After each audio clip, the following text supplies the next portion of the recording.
Yo, yo, yo, welcome back to the boat. It is season two, episode nine, coming to you on Tuesday, December 23rd. We are 2 days away from Christmas, which means we're 2 days away from Christmas games, which means we're 2 days away from the time of year that a lot of people will consider that the NBA has begun for them.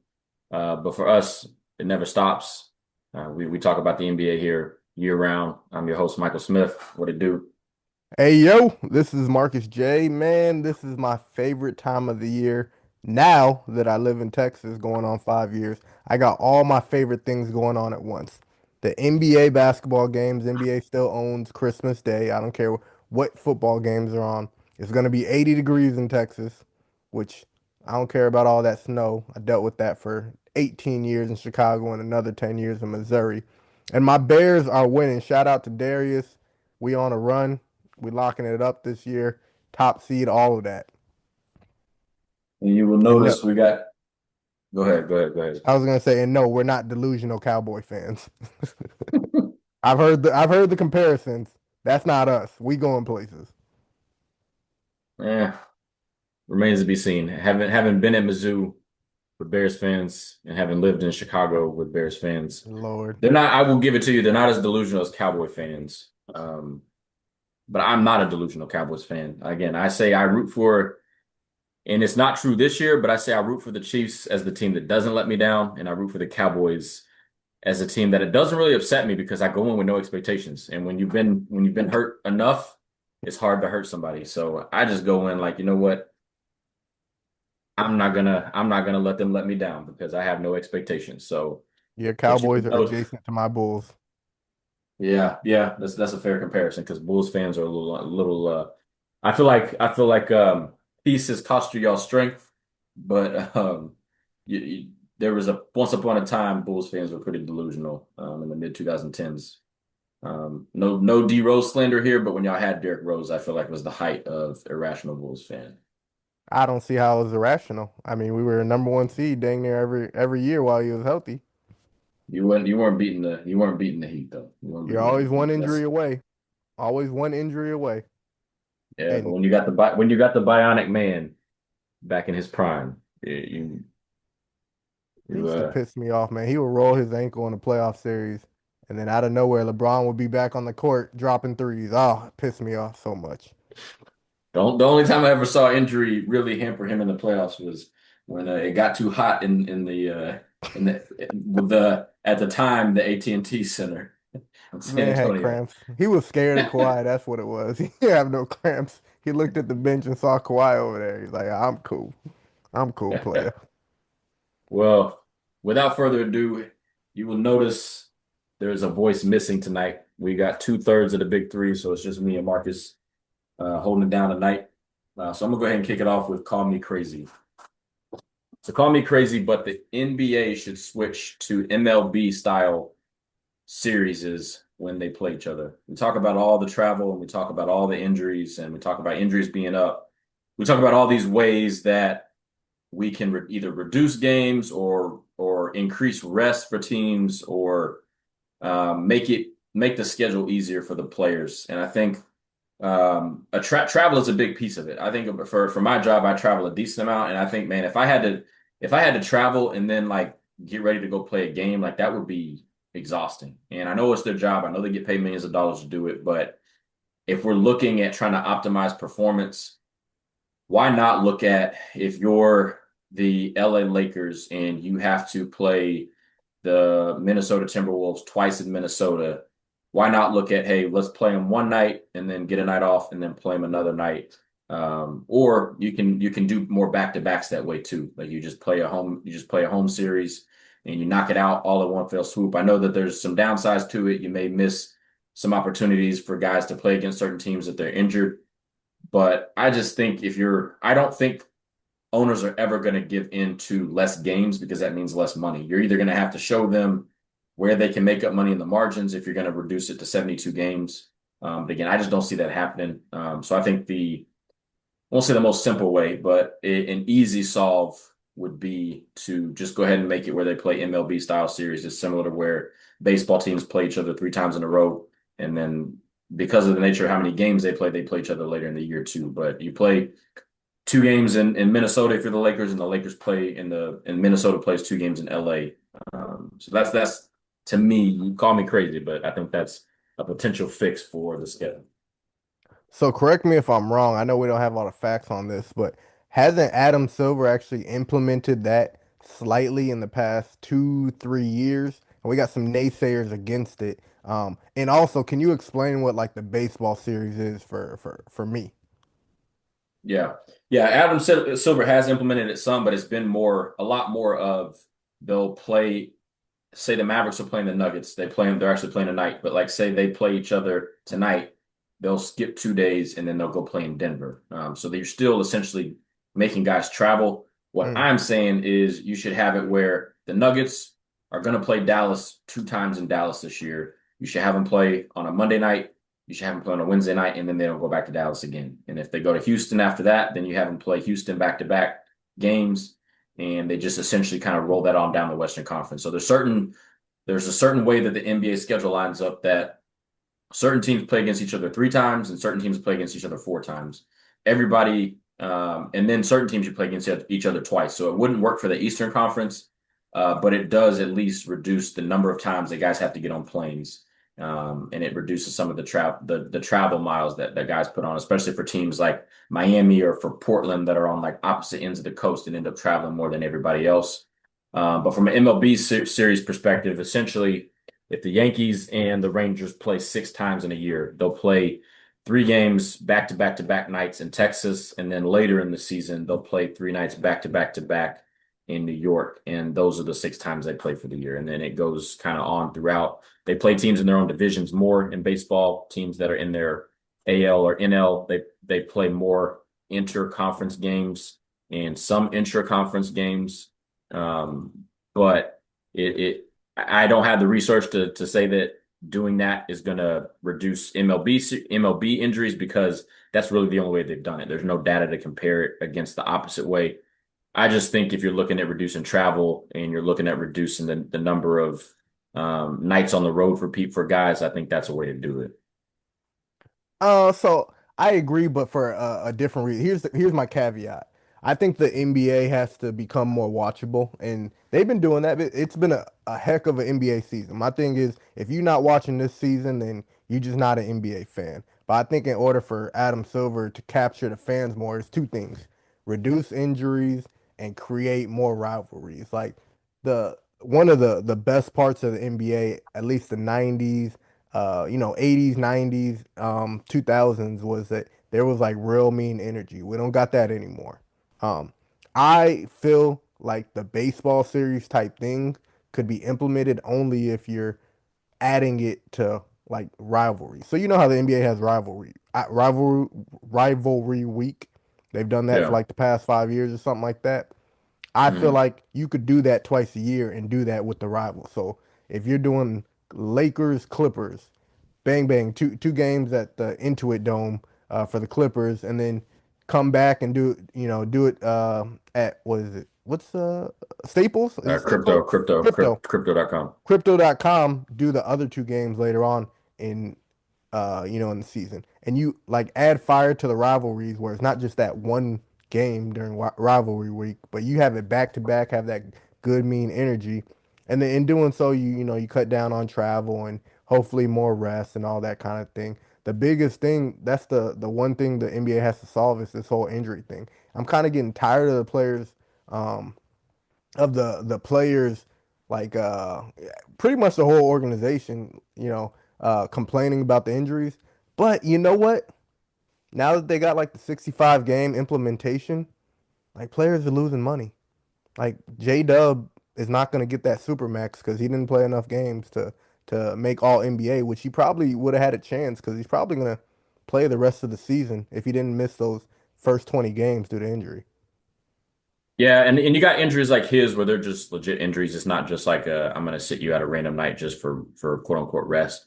Hmm. I do think to a degree that that is needed, but I think if you do cut down on some of the travel that guys have to Yeah. make, that gives more opportunity for rest because you're not saying I'm gonna play at 7:30 on the West Coast end at say 10:30, get on a plane by midnight, and then get to Denver by 2 a.m., get to a hotel, and then play there. You're given less you're having less ways that happens because you're playing guys in back-to-back nights in the same city. So there's yes, again, the downside to it is if Wemby's out on Monday, there's a good chance he's going to be out on Wednesday, and you miss both of those games against the Thunder. That would be a possibility. But I think Yeah. over the long haul, reducing the number of flights that guys get on and reducing the travel is going to help guys' bodies be able to recover. And us seeing guys missing a random Tuesday night for rest is not going to be as needed, and some of the wear and tear is not going to be as needed because I do think you take some of this travel miles off of guys. There's going to be incremental. It's not going to be a cure all, but it's an incremental way to kind of reduce injuries. Yeah, I love the 65 game minimum, man. I was a fan when they said it. I'm a fan now. I'm gonna be a fan moving forward. I just I feel like this is one of those things where they complain to Adam Silver and they're like, "Yo, we need to play less games, less back to backs," and he's like, "Word, NBA in season tournament," and it gave them more back to backs, and like now you get like an extra break because of the in season tournament, but the rest of the Yeah, schedule is crunched up in bunches. Like you get All Star break, in season tournament, but you're playing back to backs a bunch in the first 15 games of the year. So he heard it and doubled down on like back to backs and all that kind of stuff. So I feel like at this point, if you're Adam Silver, the issue is so bad that you got to just start throwing darts. I'm sure they do their research and all that kind of stuff, but you should be trying to implement something every year to slow down injuries, like every freaking year, because we're talking about the yeah, amount of players that are going to be out. And Edwards, one of the most healthy players, is. I mean, he's missing games here and there now. Giannis probably will miss all NBA for the first time in like I don't know 8 to 10 seasons, something like that, due to yeah. injury. And these calf injuries are starting to come up. People need their 3 4 weeks, and they don't want to get. They shouldn't have that pressure to come back. Um, they just need more spread out games. Is really all it comes down to. Yeah, I'm a fan of the 65 game rule. I think Me too. there's times where it hurts guys in a situation like a J Dub where it's a legitimate injury. It's not just I'm going to sit out. Yeah. But I like what you said about the in season, the NBA Cup as well, because that's an opportunity for them to make money and make that money back because that is TV games, that's real consequences in season. I know the Knicks kind of did the they should be the one of the last franchises like fighting against putting up a banner considering they haven't put one up. They haven't put one up since the 70s. But I Didn't the do Lakers think put up a banner when yeah, the first year. this is And they got pride. all types yeah. And so I think that is a good way. I wasn't a fan of it at the beginning because I was kind of like, oh, Hmm. we're trying to do too much like soccer with the Champions League, Yeah. but it does. I mean, you watch Wemby and you watch him against the Thunder and you watch the Spurs and Thunder, like rivalries can be built off of the in-season cup, and Facts. we're going to see potential rivalries be come out of that tournament. So I'm a fan of it. I think ultimately, yeah, like I don't think reducing games is the way to go, but I do think kind of doing the MLB style series is probably going to be the best bet as far as trying to find a way to reduce some injuries because we got to find a way to do it, and I don't again think owners are giving up money to do it either. Nah, that's facts, man. That's facts. And the only pushback I would say I have overall on this is that I don't like what they're doing right now with the back to back. The Spurs and Thunder are playing right now, and then back they play on Christmas Day again. And I'm like, Yeah, that kind of takes away the anticipation of the matchup and all that. What I will say I like about what's going on, Wemby is coming off the bench, no ego whatsoever. He's come off the bench like 4 or 5 games, and it sparked the idea for me. And I think it sparked the idea for the Pelicans too. I don't know which team did it first. Call me crazy. They finally figured out the Zion problem. It's done. We have the solution. Gumbo dude just has to come off the bench 100% of the time. We figured it out. Minute restriction for the rest of his career. The dude is so efficient and dope when he's on the court. Play him 25 minutes a game for the rest of his career. You don't need to play him 30. You don't need to play him 40. Play him 5 in the first half, 15 in the second half, or 7 in the first half, and 18 in the second half. That is your winning combo. Pick a lineup that is decent enough to fight through the most of the game, and Zion is your finisher. We figured it out, Mike. It only took 8, 9 years. We got it. The only winning combo that Zion knows is andouille sausage, shrimp, rice, throw in a little bit of sauce. That's the only combo that dude knows. Sick. Give me all the gumbo. Oh man, leave I that. think the thing is he's lost weight, but I just feel like you're not wrong in that they need to put him on some type of minutes restriction, but it's just gonna be tough to build a roster around a guy that has the star potential, is always gonna get paid like a star if he plays the way that he does, even in limited minutes. But you can only pay him 25 minutes a game. That's just gonna be a really hard thing No, to no, try no, to no, navigate. no. You don't have to build around him anymore. Don't build around him and don't pay him as a he's not going to be he's not there's no way he's getting a super max again. No way. There's zero chance. He is going to be the best six man in history. Mark my words right now. I'll write it down if we got a board. Look, look, look, look, look. They're losing right now. They're on a 5 game win streak. So we got to say they're on a 5 game win streak before they lose this game to the Cavs. 4 minutes left. He's played 21 minutes. He's got 26 points on 9 for 14 shooting. He gets winded fast. Why were they trying to play him 35 minutes? I don't. How did we not see this? They were trying to play him 35 minutes when he only has the lungs for 20 minutes. That 9 for 14 goes to 9 for 18 if you give him 35 minutes. 20 to 25 minutes every game for good. And the salary, you cut it in half next big salary. What? The top salary right now is probably 70 mil a year. 35 mil a year for Zion. Still more than he deserves based on his injury history. It's he's done as the franchise player. This is the franchise six man. Jamal Crawford, it's over, bruh. Zion coming for 4, 5, 6 man of the years. It's foolproof. You say this and it sounds good. And I think if we were looking at a 30-year-old Zion, you're probably right. But He's the not far. dude, the dude is 26, I would say, Yeah. 25 going on 26. I feel like he, in his mind, is still going to be a guy that is due another max contract. I don't think he's going to get a max contract, and if he gets anything close to a max, it's going to come with similar to what his last contract came with, a lot of stipulations and a lot of barriers that he has to climb over to get all that money. Yeah. But I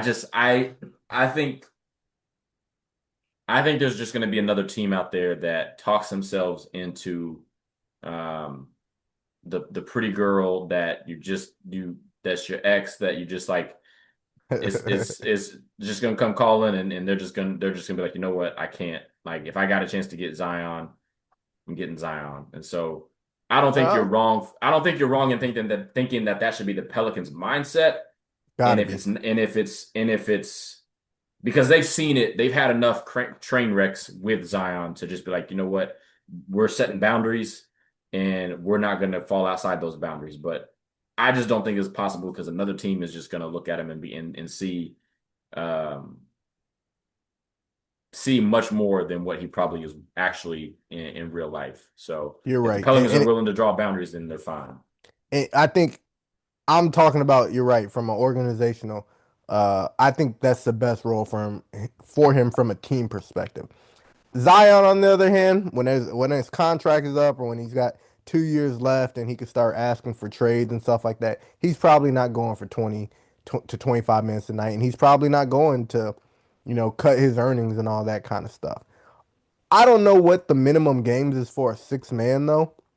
If for some reason they leave him on the bench, let's say the extent of the season, the last 60 games or whatever, or not 60, 50 games here, and he just keeps playing like this, and he's gonna win six man of the year. If he meets that threshold, which I don't know if there's a 65 game threshold for the six man of the year, he will win it this year, and that might help him ease into that role. It's like a guarantee that he wins six man of the year. That's how dominant he's been off the bench. So Just know you heard it here first. I was talking about OKC, going for the record.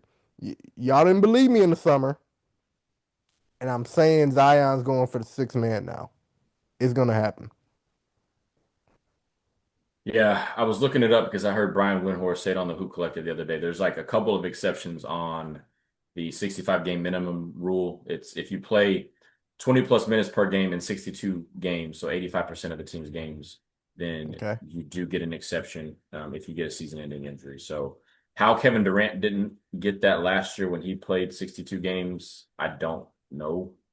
I don't. It I think it he just might be didn't in make All the NBA, rule. right? I thought he just didn't make it straight up. He fell short by 3 games, and I think he was pretty much on target to get All NBA before he got hurt. Ah, okay. But he felt, but he only played 62 games, and fell outside the eligibility. So, but there are a few exceptions to it. But yeah, I mean, I think at the end of the day, you're not wrong in the sense that that's probably for him to be on a winning team. That's probably his best role. I just think that there's too many other teams out there looking for stars, and they'll probably be enticed by the fact that he has a good, efficient year the rest of the year. And it's going to be a team like Chicago. It's going to be a team like somebody like Milwaukee. If they feel like they can keep Giannis, they're going to be like, you know what, let's bring in Zion. Like they've Or basically shown they're willing to do anything and everything to or if try to they keep want their Giannis. picks back, the Pelicans are the ones that own Milwaukee's picks, so that would actually You be. know, I don't think they trade uh Giannis there, but if there's a three-team trade, the Pelicans might be in there. yeah.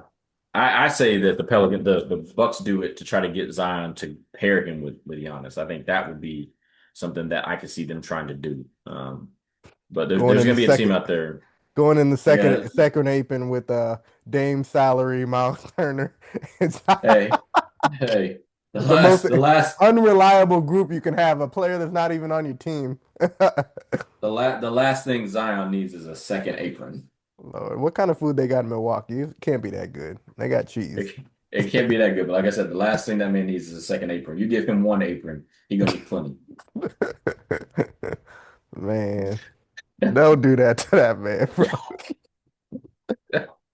Oh, Hey, not the let's buffet let's jokes. let's go ahead and hop off the boat. I know Darius, if he was here tonight, we would probably have 15 straight minutes of Bears talk. I'll go ahead and let you cook for a minute, and we'll transition into a few other funny topics. Yeah, for sure, for sure. All right. Well, what we got? My Bears, man, heart attack every time we watch, but this is the best heart attack you could have, man. It really is the best heart attack you could have. And the dope part is that I was at a wedding on a Saturday, Mhm. and my homie had my back. He was sitting next to me. He slid the screen right over to me, and in order to finish the Bears game at home, I had to look over to my wife and I had to do the whole fake tire thing. I'm like, oh, babe, I'm getting tired.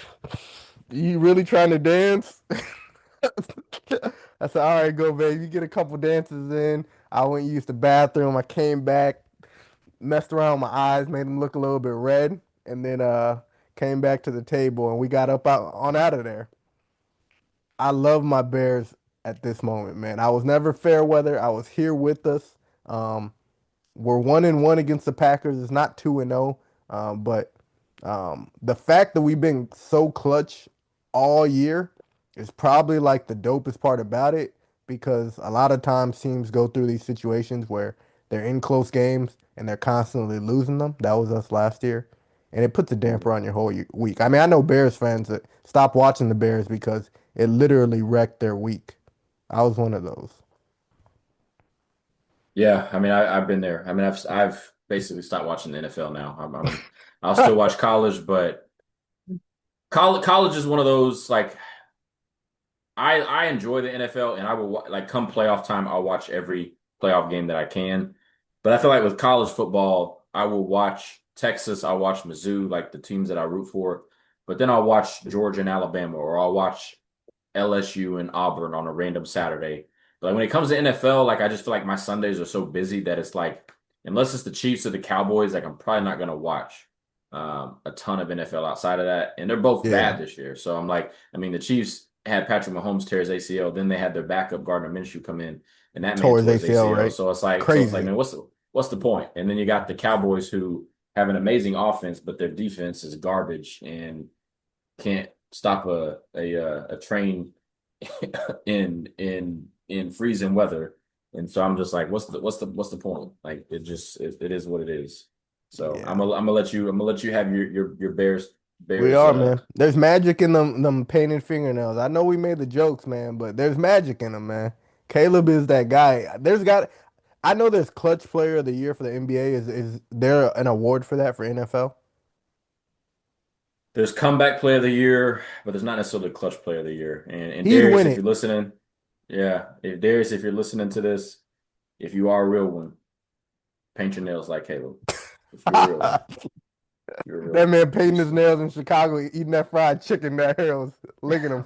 Painting his nails with mild sauce right now. Eating good, man. That man dipped on us for a date to Harold's Chicken. That's what it was. He know he don't care. Yeah, I ain't never heard him that happy about a date. He's getting some Illuminati's or something. he got to be. He deep in some deep dish. Bro, he be talking about losing weight all the time. He ain't losing no weight over there. He on that beat-in Zion diet over there. He doesn't talk to us about nothing but food since he got You know there. that. Hey, I'm on an all carb diet. Man, He the beat-in into this podcast. 100%, 100%. Well, let's go ahead and move on from the Bears talk, since we don't have Bears here, and let's talk about a little bit more lighthearted topics. So Okay. let's talk about a white Christmas versus a black Christmas. Okay. Not white like Snow White or snowing, and Right. not like we're talking about like some cultural differences between a white Christmas and a black Christmas. And I think it starts with movies. I think you look through Christmas movies, and we'll talk about this actually later in the pod too. There's some that are definitely crossovers, but there's definitely some movies that it's like, man, and like majority of white people have never even heard of this movie, nor do they know it exists. I feel Hmm. like there's definitely some white movies that exist like that way for me. Like I probably would see it and be like, I've never watched this movie. Like National Lampoon's Christmas Vacation. Like I know Yeah, I what it didn't. is. Yeah, I didn't hear about that till college. I think Charlie brought the man. Yeah, I don't know. I don't know. Yeah, I still don't think I've seen it. I just heard the name. yeah, same. I know what it is. I know it's got Chevy Chase in it, but I guarantee you, if I brought up like Best Man Holiday or This Woo! Christmas, you're Fire. gonna have some people. You're gonna have some people like, what is that? I mean, and that's what I'm gonna be like. That's a black movie. That's a black Right. movie. It's in the cultural lexicon. But then you got other things like different foods that we eat on Christmas. But then you got different activities like caroling versus like sitting down and watching home movies or Wait. there's just I mean, you should have like you should know this well. Do they really do the caroling thing? Like, is that real? Like more I than just I like have a no church.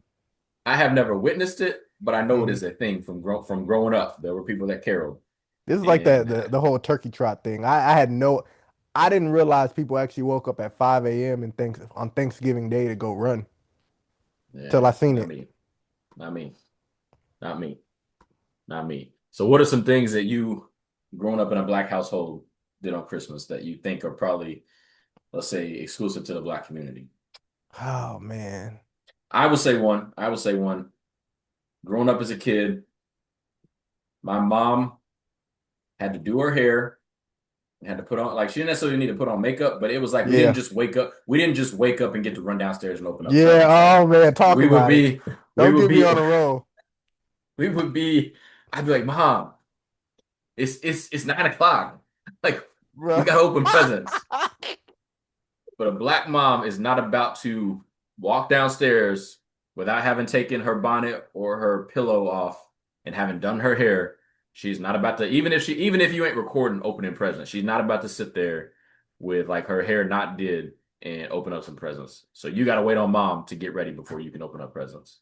Bro, we live the same life, man. And I promise you, white people, I promise majority of white Christmases could not relate to this.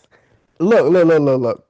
You get excited as a kid, and you're told Santa Claus came overnight, So you wake up early in the morning. I remember the first time that I was conscious enough to think, let me get up at 7 a.m. 7 a.m. woke up my sister, woke up my mom. Got yelled at. Yelled at. She said, "Go back to sleep. Don't wake me up. I'm off work." Got in trouble on Christmas morning for waking up too early. So then I had to fake asleep till 9 a.m.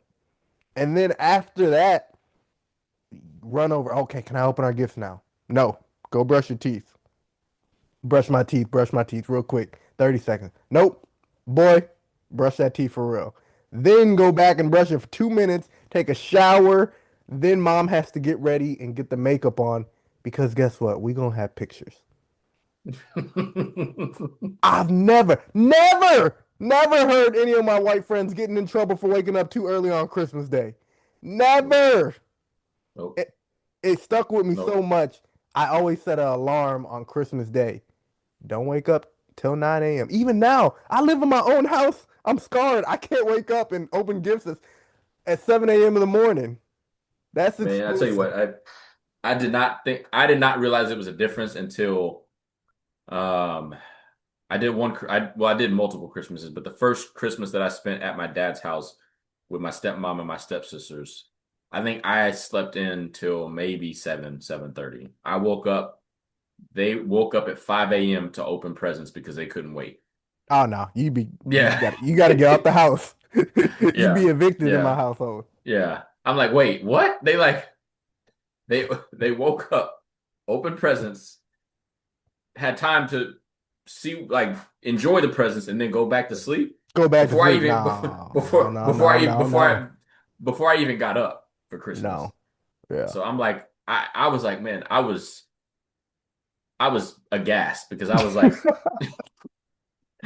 it's not even 8 o'clock. If I was up before 8 o'clock trying to open presents, yeah, I would be sitting there hovering around the Christmas tree, pacing around the Christmas tree, all the while my mom's in the bathroom getting ready so that we can take pictures for Christmas. My mom used to even force us to eat breakfast.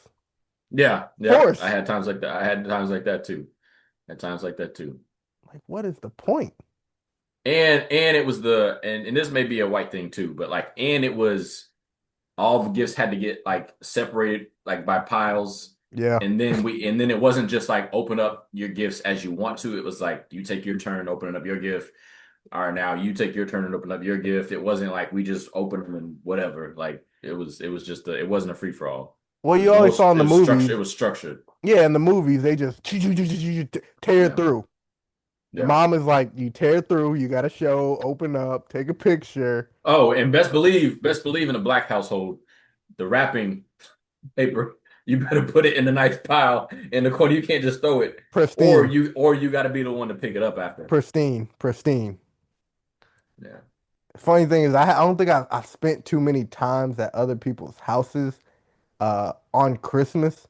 I've done a lot of Thanksgivings at other people's houses, but what I Yeah. just learned like recently, and this is not black or white, but Latino, is I always knew they hosted their Christmas stuff on Christmas Eve, right? Mhm. Bro, they got a whole ceremony. They got Yeah. baby And Jesus. they got to make tamales. They got baby Jesus like a doll. And if you get stuck with the doll, that means you have to host. I, I don't. They said something about like the stepmom or some mom gives the baby to somebody, and whoever has the baby is stuck hosting. You got to pay for the food. You got to open your house up. I'm like, how do you get stuck with the baby? And they tried to explain it to me. It didn't make sense. I always wondered what my Latino friends were doing on Christmas Eve. It's a whole ceremony. God bless, amen. God bless, man. They prioritize Jesus, God. They prioritize the birth of Jesus, which is what we should do. I just get up and pray nowadays. Yeah. Yeah. Hey, happy birthday, Jesus. Thank you, Lord. Amen. Let's eat. Well, hey, another lighthearted topic. Let's talk about some old man injuries. The reason I'm bringing this up is because I've been having shoulder pain. I'm a left-handed. Luckily, it's on my right shoulder, but I've been having shoulder pain for at least a year and a half. And it's like it comes and goes. So like there's times that like it's just sharp pain and it won't go away. And I'll like try icing it. I'll try like a heat pack. I'll try like all types of like different things. I'll try to like lift lighter. Like I'll do more reps, but I'll lift lighter. But no matter what, it would like come and go. And so I had a routine like doctor's visit about 2 months ago now, and ended up getting an X-ray shortly after that. And it came back that I had a mild form of arthritis in my Mm, shoulder. it starts. Now I'm telling you this as somebody that has like a few gray Mm, hairs popping up here. mm, That did not make me feel old. That was kind of like, you know what? Like I got the baby face, so I'm kind of like, all right, that's like some wisdom right there. hmm When I tell you, when I heard the term arthritis, I have never felt older in my life. Not even 40 yet. What are you, mid 30, 35? Yeah, 35. And this is coming from like having a herniated disc in my back. I feel like that's one of those things. It's kind of Oh, like dang. that's just an injury you get. Like When, that's not from being that was 2 years ago. I got in a car wreck and ended up having a herniated oh, disc in that my was back. that. Yeah, I didn't realize you had a herniated disc. Gosh, dang. Yeah, yeah. Still bother So you? here and there, yeah, I do. I did like spinal decompression for a while, and I still go to the chiropractor for like routine appointments. But even that, like my back has made me feel old at times, but I've never felt old because of my back. Where like this, I feel old because of being told I got arthritis in my shoulder. So I know you got something. Yeah, do I got something, bro? I got 4, 5 things. 4, 5. Nah, this topic is right on point because it to the listeners, the last 2 months, I took a year hiatus because I was having a knee issue. Don't know what the knee issue was. I got a cortisone shot. They threw me back out there. It's been 2 months since I've been playing basketball on Fridays. Now, when I tell you that I play for an hour from 5:30 till 6:30 and I feel worn out for the weekend, like done, my hip sore, my knee, I got a bad knee now. I got to say, oh, I got a bad knee. My bad knee sore. I jammed my finger 5 weeks ago. I didn't ice it. I figured, all right, it's gonna be done in a week. If I ice it, it will be back to normal in 2 days. If I don't ice it, it'll be back to normal in a week, week and a half tops. Mike, it's been 4, 5 weeks. My finger is still swollen. I've been trying to ice it in hindsight. I've been trying to retroactively ice my finger to get it right. It's still swollen. This was before Thanksgiving. After church, I play basketball with the teens now. There's like 2 or 3 of them. Pretty decent. Mhm. I can't jump to shoot because I already played basketball on Friday. So my body's sore for Sunday. I need a full week recovery to play basketball. So I got to go to the old man moves.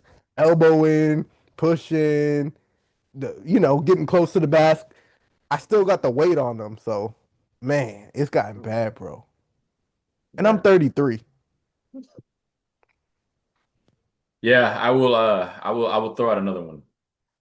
This is like, and granted, I don't play like I haven't played pickup in like actual pickup intentionally in a while. Like I got a basketball hoop outside. I'll go outside and shoot and play. But like as Do far as one pickup full game, goes, 1 5-on-5 game and pick up, see how you feel.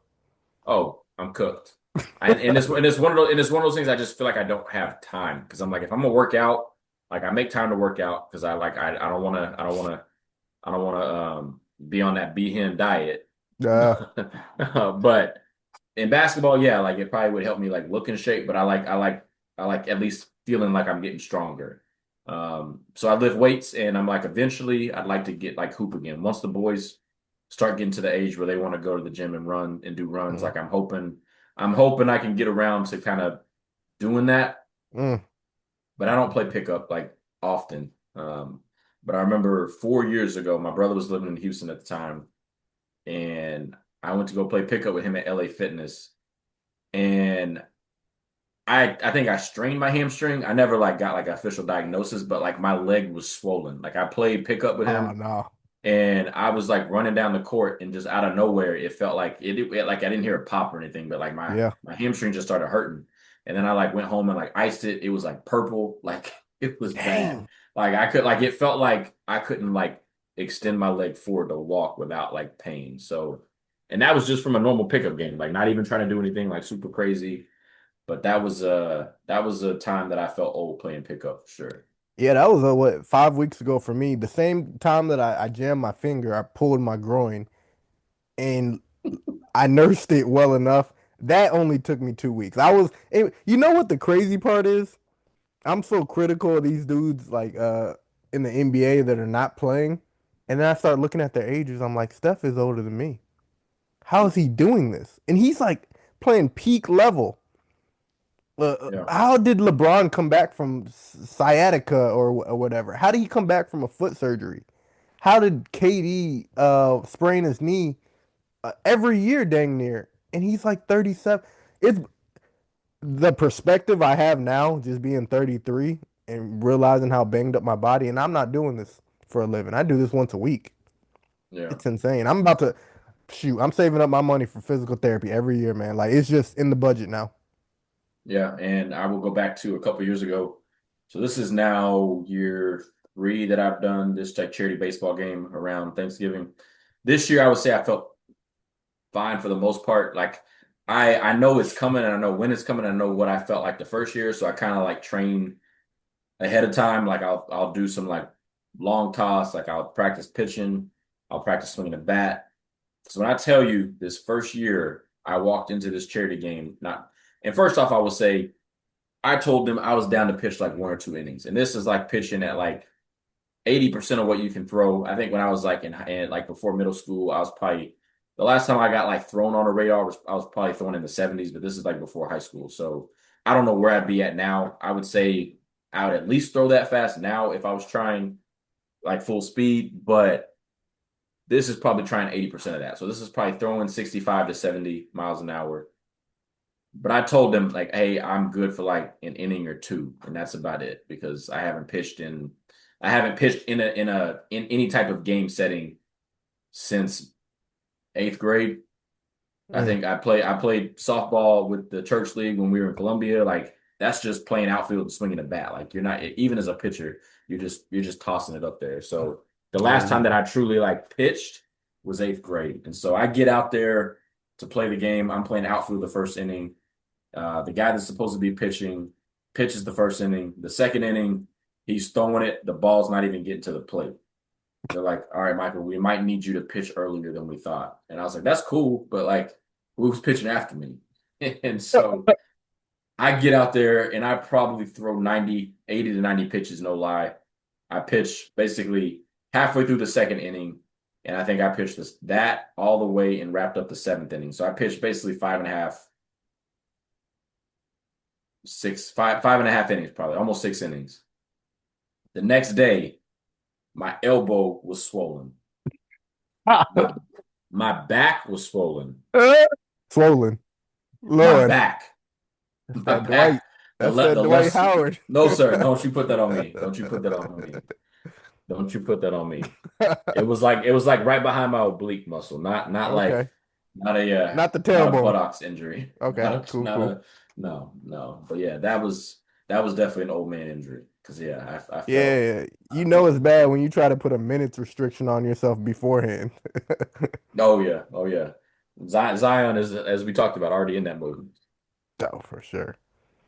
No, man, but I'm just happy to get up and down the court nowadays, man. Playing the old man ball. A lot of pushing, a lot of screens, a lot of passing. No more real driving to the basketball hoop. Kudos Yeah. to the This NBA is players that are doing it though. I don't know how. Yeah, this isn't an old man injury, but this is definitely something that made me feel old as an innocent bystander. I had the Texas high school football state championships this past week. So for my role, I just hand out the MVP trophy. But one of my good friends, he works for a company called Dave Campbell's, and he got called. He's my age, and he got called Unc by a by a by a by a college kid that was interning helping out. Nah, And that's so definitely that age. I kind of felt like Unk. Like we ain't Unks yet, but then you think about Nah, it, you technically are an Unk, you like definitely are Unc.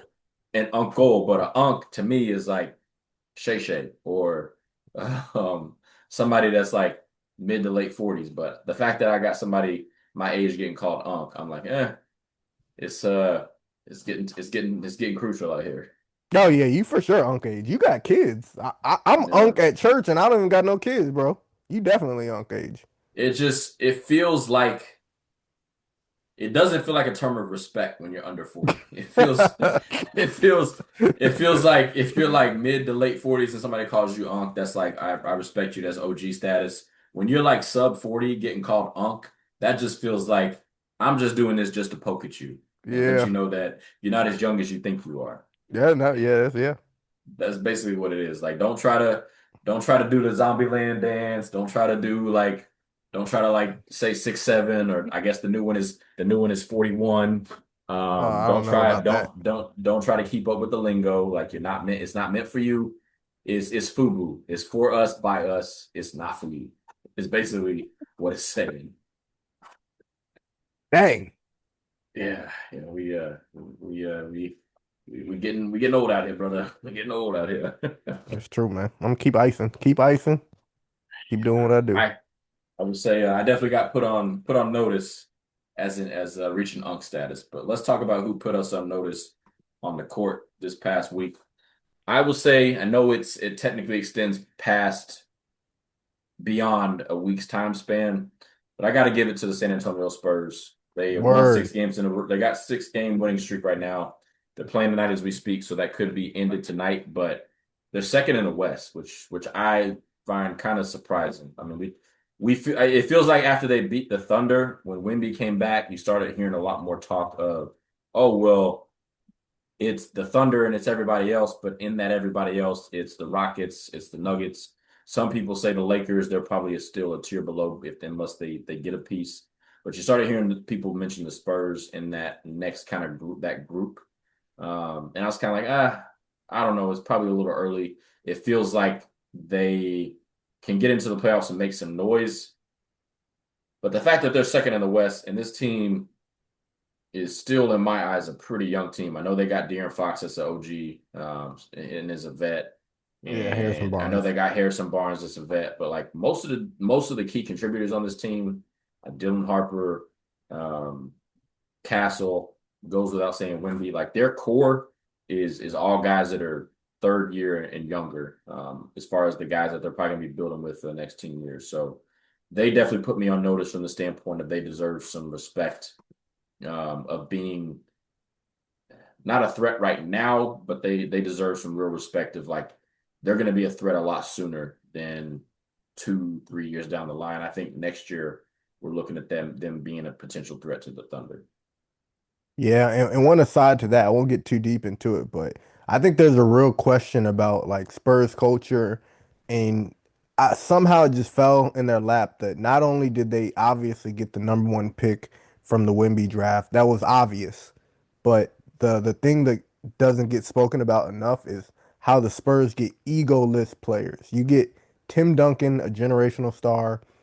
David Robinson, a generational star, and they are like the most egoless guys. And now you got Wemby coming off the bench 4 or 5 games. You would hardly ever see that by someone who's considered a top five, top 10 at worst player in the league.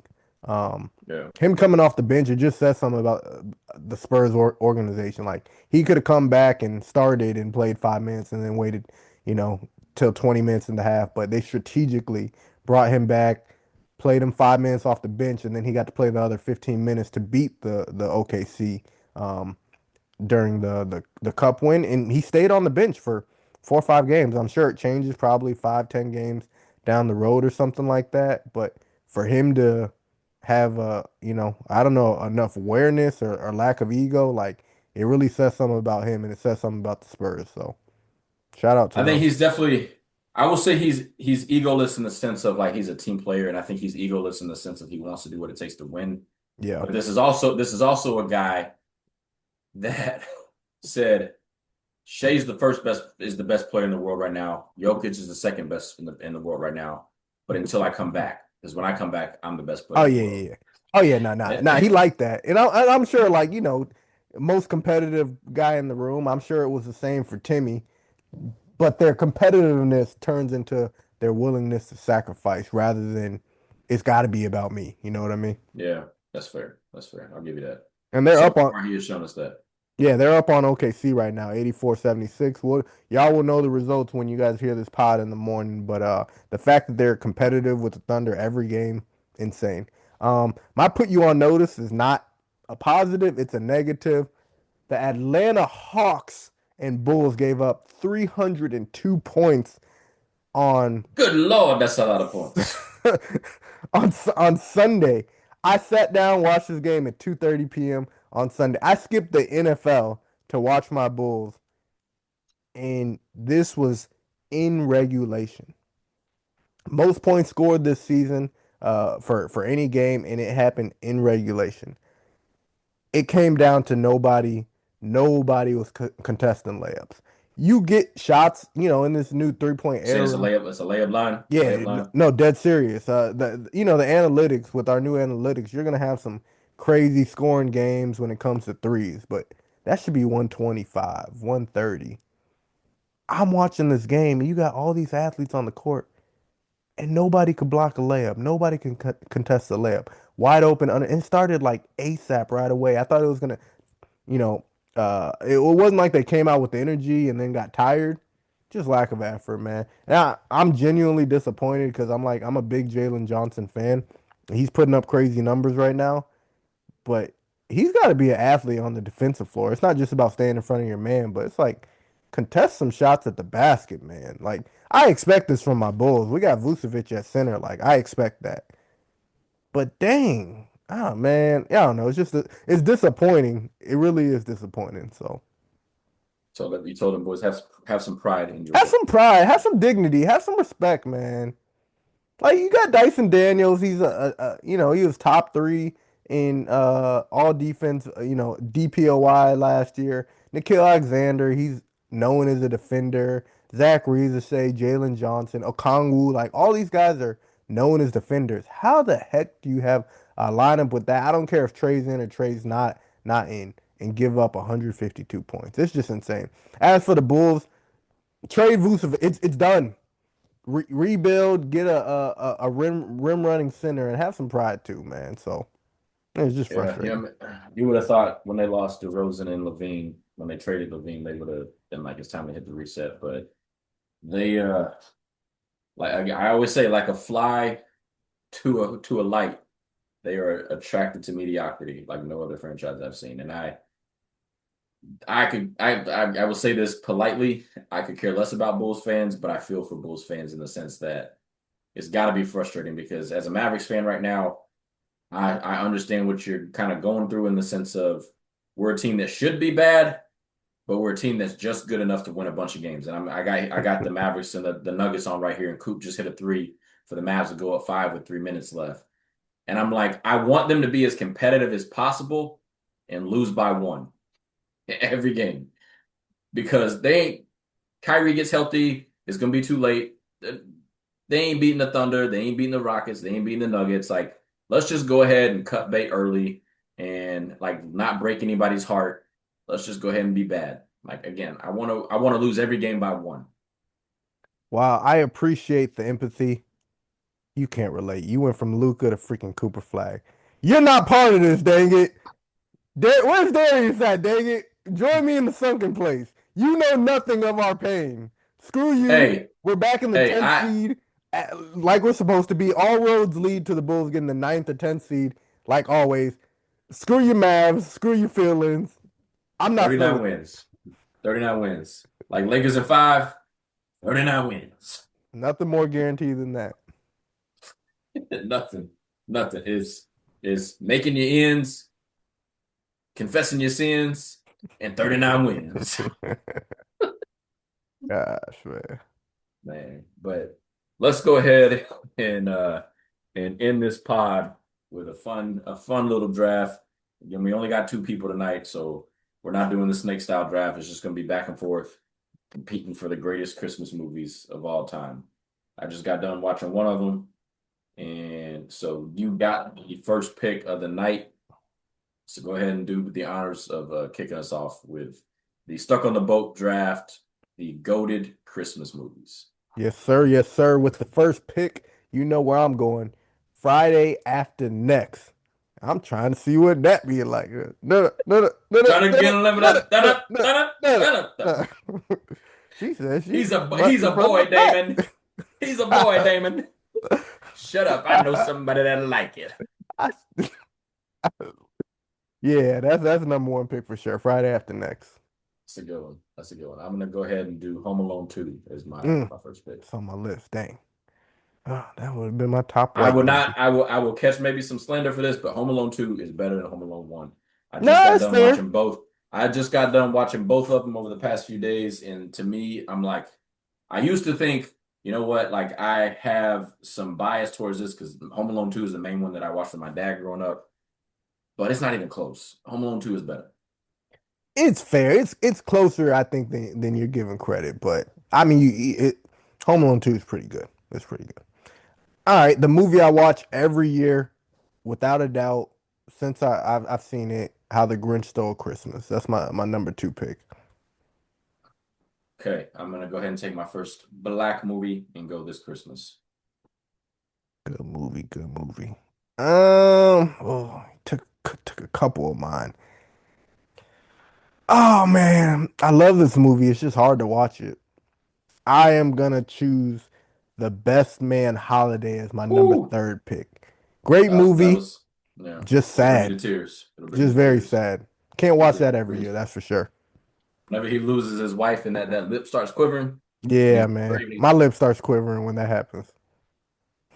Well, it's chestnut breaking down. That nothing will get you nothing will break you down like that one. So yeah, that's a great pick. Hmm. I'm gonna go ahead and go with the original Home Alone.